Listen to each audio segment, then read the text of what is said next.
Prometheus, or Forethought, was always thinking of the future and making things ready for what might happen in the future. Then there was Epimetheus, or Afterthought, who was always busy about thinking about the past and never cared about the future. Neither of these two chose to fight in the Titan War, so Jupiter had not sent these brothers to prison with the rest of the Titans.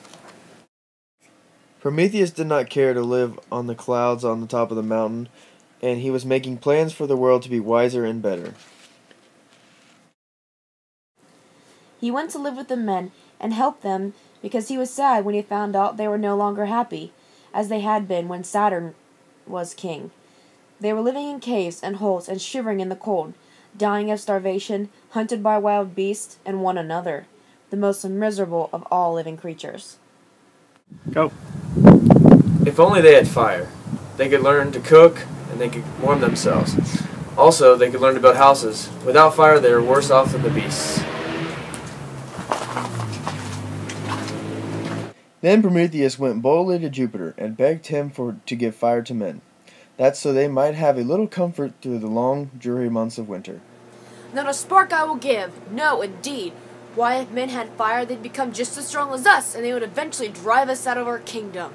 Let them shiver with cold. Let them live like the beasts.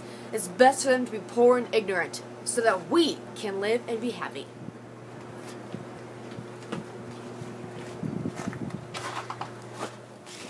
He was walking by the shore of the sea, and he found a stick. And when he had broken it off, he saw that its hollow center was filled with a dry, soft pith, which would burn slowly and keep on fire a long time. He then took the stick and pointed it towards the sun. Mankind will have fire no matter what Jupiter says.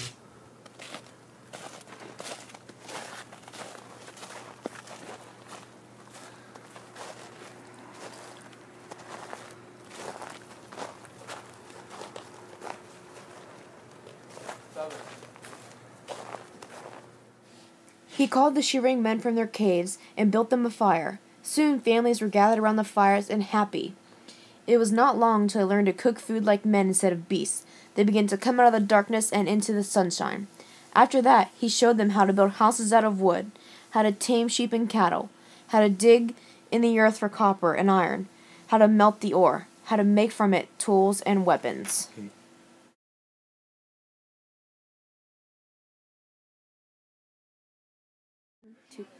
A new golden age shall come, brighter and better than the past.